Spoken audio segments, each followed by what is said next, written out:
अस्सलाम वालेकुम and welcome back to the channel. मेरा नाम है बासित, यूएसए में न्यू इमिग्रेंट हूँ। अपनी जर्नी को डॉक्यूमेंट कर रहा हूँ वीडियो की सूरत में, ताकि कल को कोई न्यू इमिग्रेंट आता है या इस प्रोसेस में इंटरेस्ट होता है उसकी हेल्पफुल गाइड हो सके। तो इस वक्त मैं जिस सिटी में हूँ इसका नाम है बाल्टीमोर और स्टेट का नाम है मैरीलैंड। पीछे थी पेंसिल्वेनिया फिली जिसका शहर है, आगे है वाशिंगटन डीसी, बिल्कुल एक सेपरेट कह लें एक जुरिस्डिक्शन है। और इंशाल्लाह एक एपिसोड आएगा बिल्कुल साथ एक और स्टेट है जिसका नाम है डेलावेयर।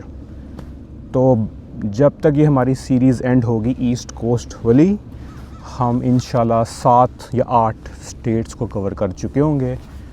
और जो लास्ट एपिसोड्स होंगे वो जिस स्टेट में होंगे वहाँ पर -17-18 सेल्सियस होगा, तो वो बड़े मज़े के एपिसोड होंगे। तो आप लोगों ने बताना है कि क्या मैं आप लोगों की स्टेट से गुज़रा हूँ तो आप कौन सी स्टेट से हैं। अगर मैं नहीं गुज़रा तो आप लिख दें, ताकि इंशाल्लाह जब भी हम ट्रैवल दोबारा करेंगे, क्योंकि इंशाल्लाह हमने जितनी हैं स्टेट्स सबको कवर करना है, तो एटलीस्ट एक एपिसोड ज़रूर आएगा सब स्टेट से।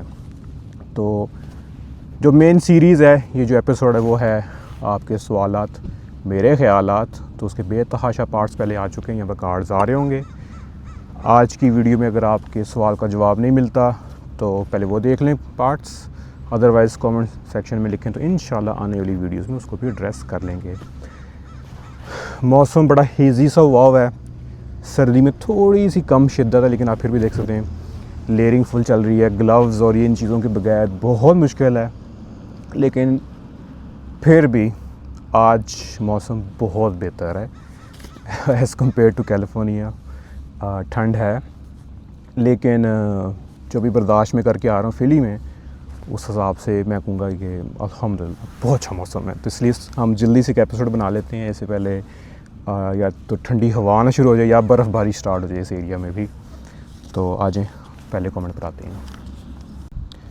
तो हम पहले कमेंट पे आ जाए, कहते हैं अस्सलाम वालेकुम ब्रो। वालेकुम अस्सलाम। इनका सवाल है कि एक फ़लानी कंडीशन थी टाइप सी और वो क्योर हो चुकी है, जो जनरल रिपोर्ट में जो जब वो करवाती हैं तो वो पॉजिटिव शो होती है, लेकिन जब पीसीआर करवाती हैं तो वो नेगेटिव आती है। तो इसकी वजह से क्या इमिग्रेशन का जो मेडिकल एग्ज़ाम होता है उसमें इशू आएगा या नहीं आएगा। तो यहाँ पर एक वीडियो आ रही है जिसके अंदर मैंने वैसे यूएस इमिग्रेशन का जो मेडिकल एग्ज़ाम है उसको कवर किया हुआ है, और उसके अलावा अगर डीएनए एग्ज़ाम आपको अप्लाई होता है उसको भी कवर किया हुआ है, अगर आपको स्प्यूटम होता है उसको भी कवर किया हुआ है। तो मुझे याद है कि एक फैमिली थी, उनके साथ सिमिलर एक ये था, ये केस था। तो होता यही है कि आपके 2 टेस्ट होते हैं, जो आपने बिल्कुल सही मेंशन किया है। जो फॉर एग्ज़ाम्पल मैंने भी ये लिखा था कि एंटीबॉडी टेस्ट होता है, जब भी आप उसको करवाते हैं तो उसमें पॉजिटिव आएगा विच इज़ नॉर्मल, और जब पीसीआर करवाएंगे जिसको कहते हैं आरएनए टेस्ट होता है, जो HCV कहते हैं, वो नेगेटिव आता है। तो बेसिकली द इमिग्रेशन प्रोसेस में वो जो आपको असाइन होता है doctor, they are the specialised person, तो दे विल इंश्योर कि अगर एक टेस्ट पॉजिटिव आ रहा है उसका बाद अगला टेस्ट क्या लेना है या अगला टेस्ट क्या करवाना है, टू इंश्योर कि ड्यू प्रोसेस कंप्लीट हो सके। इस तरह नहीं होता कि कुछ डिटेक्ट हो कहीं फारग है, ख़त्म हो गया।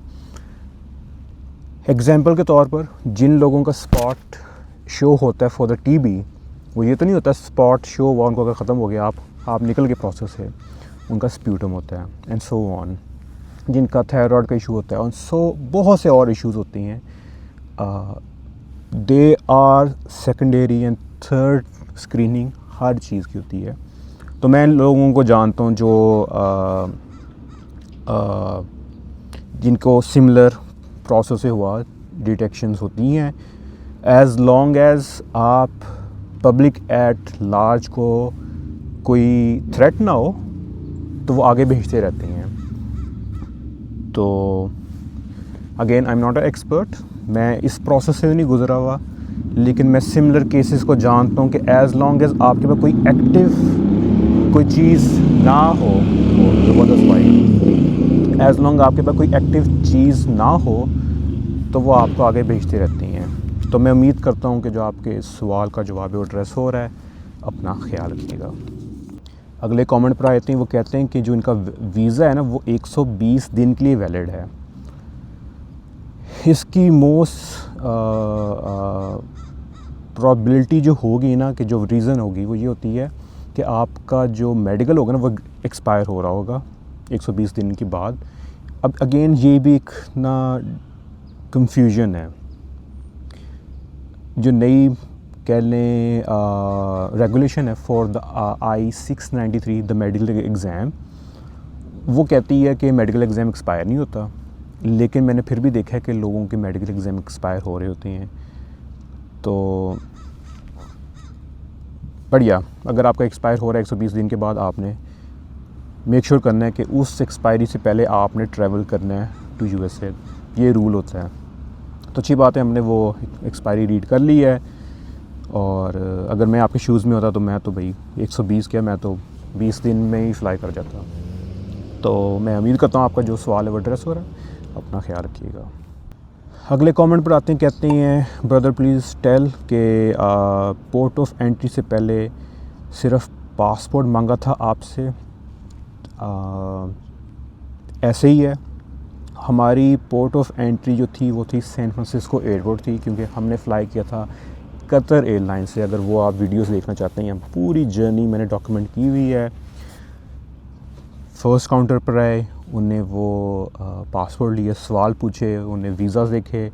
हम गए सेकेंडरी में और वहाँ पर भी हमारे ही पासपोर्ट ही थे।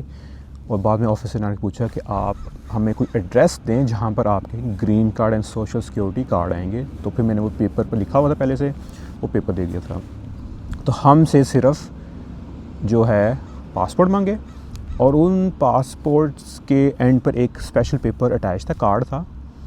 मैं कोशिश करूँगा यहाँ पे पिक्चर लगा दूँ, जिसके ऊपर लिखा हुआ है कि हमने जो मेडिकल एग्ज़ाम्स हैं इनके, वो ई मेडिकल हुए हुए इनके, वो हमने भिजवा दिए हैं। तो इसके अलावा हमने कुछ भी नहीं दिया हुआ था। लेकिन हमारे जितने डॉक्यूमेंट्स थे मैं कैरी कर रहा था अपने बैकपैक में। तो ये बहुत ज़रूरी है एंड मेक श्योर कि आपके डॉक्यूमेंट्स आपके बैकपैक में हो, आपके चेक्ड लगेज में ना हो। क्योंकि खुदा ना खास्ता अगर आपका वो चेक लगेज गुम गया तो आपके सारे डॉक्यूमेंट्स गुम जाएंगे। तो make sure you carry your documents in your backpack, और वो अपने साथ हमेशा कैरी करके रखिए। तो मैं उम्मीद करता हूँ जो आपको जो कमेंट है वो एड्रेस हो रहा है। अपना ख्याल रखिएगा। अगले कमेंट पर आते हैं, कह रहे हैं कि इनको 221G मिला करैक्टर सर्टिफिकेट के लिए, क्योंकि इनके वालिद साहब रहते थे कोरिया 3 साल के लिए। कोरियन एम्बेसी गए, वहाँ से करैक्टर सर्टिफिकेट लिया। तो आगे क्या करना है, जो मुझे कमेंट समझ आ रहा है, आगे ये करना है कि आपने उसको जमा करवाना है। तो आपके काउंसलर ऑफिसर ने इंडिकेट किया होगा किस तरह जमा करवाना है, या तो CEAC के ऊपर अपलोड करना है या AAG के थ्रू सबमिट करवाना है। तो यहाँ पर वीडियो मैं डाल देता हूँ, यहाँ पर कार्ड आ रहा होगा कि AAG के थ्रू किस तरह सबमिट करवाना है।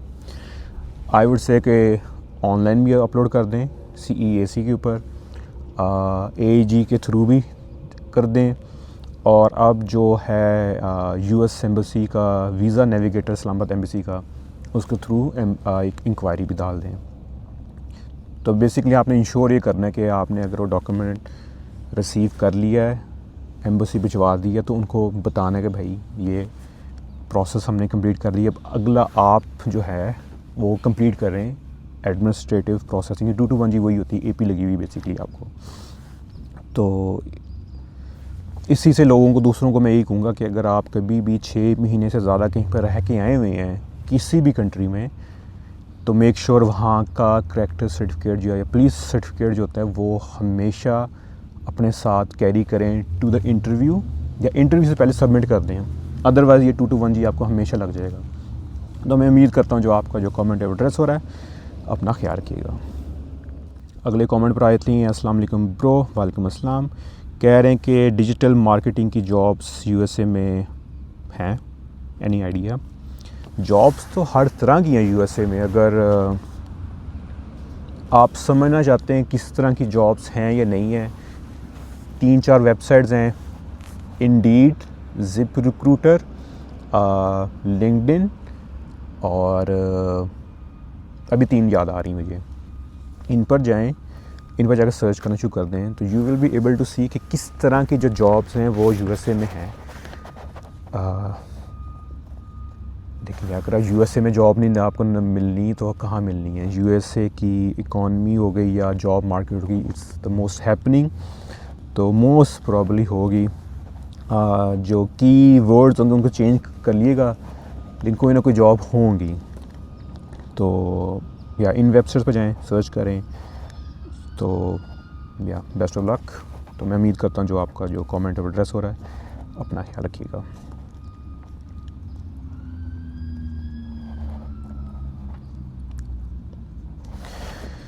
अगले कमेंट पर आते हैं। अस्सलाम वालेकुम भाई। वालेकुम अस्सलाम। कह रहे हैं कि गाइड कर दें कि मेरा एनवीसी अकाउंट में all buttons are grey, fees कहाँ पे करनी है और I-864 फॉर्म कब सबमिट होगा। एनवीसी से कोई इंस्ट्रक्शन रिसीव नहीं हुई, 1 साल हो रहा है, please let me know, thank you. 3 सवाल हैं आपके बेसिकली। नंबर 1, एक तो कि आपकी प्रायोरिटी डेट एक तो करंट है या नहीं है, नंबर 1। दूसरा, आप पहले जब CEAC को लॉगिन करेंगे ना, तो टॉप पर आपके एक चार्ट या डायग्राम आ रही थी विच ऑल्सो अलाउज़ यू कि किस तरह फ़्लो करता है प्रोसेस। एक ये हो गया। फिर पहला सेक्शन होता है फॉर द पिटिशनर जो आपका यूएसए में बैठा हुआ है, और नीचे होता है फॉर द बेनिफिशरीज़, और हर नाम के आगे कॉलम्स होंगे। तो अगर पहला कॉलम है ना, आई थिंक पहला कॉलम पेमेंट्स का होता है, तो वहाँ लिखा होगा पे हेयर, तो वो आप क्लिक करेंगे, पेमेंट्स होंगी।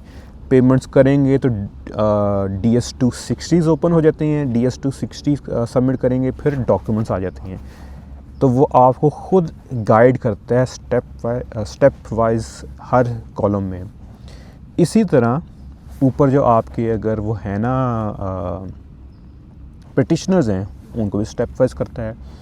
इसी तरह उसी CEAC में, मैं अपनी सारी मेमोरी से मैं रिकॉल कर रहा हूँ, फुल टॉप पर जाएंगे, वहाँ होगा माय एप्लीकेशंस, सिविल डॉक्यूमेंट्स। तो सिविल डॉक्यूमेंट्स में क्लिक करेंगे तो आपको वो एक खुल जाएगी, एक नेक्स्ट पेज होगा जिसमें आप सेलेक्ट कर सकते हैं कि फ़लाना बंदा, फॉर एग्ज़ाम्पल आपके पिटिशनर का नाम है अमजद, तो वो उस पर क्लिक करेंगे, वो आपको एक एक्सटेंडेड डॉक्यूमेंट्स देगा कि आपने इसका US पासपोर्ट जमा करवाना है, tax document and others documents होगा।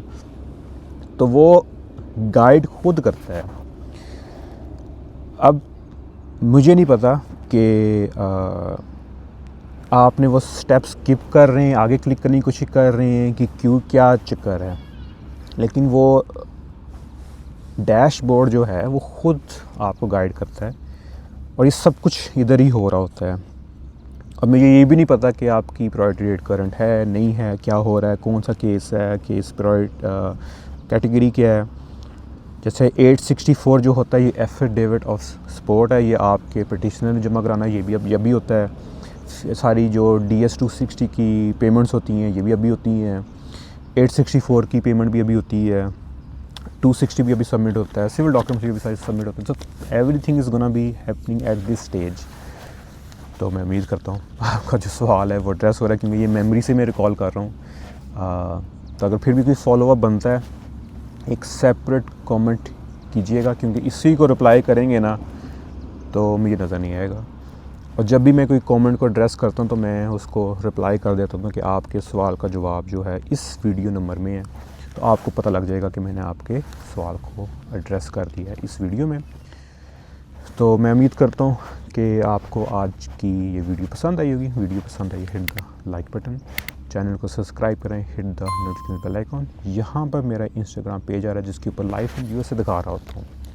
तो हम अपनी जर्नी को इस तरह कंटिन्यू करते रहेंगे। आपको डिफरेंट एपिसोड्स नज़र आएंगे जिसमें आपके सवाल, मेरे ख्यालात, गाड़ियों के रिव्यूज़ हैं। वैसे भी एक एपिसोड हर स्टेट का आएगा, और या ये हमारी ईस्ट कोस्ट सीरीज़ है, तो यहाँ पर मुझे इजाज़त दें क्योंकि अब मेरी ठंड लगना शुरू हो गई है। अल्लाह हाफ़िज़। ज़िंदगी तो इंशाल्लाह मुलाकात होगी अगले एपिसोड में, तब तक मैं इजाज़त नहीं, टेक केयर, अल्लाह हाफ़िज़, बाय बाय, पीस आउट।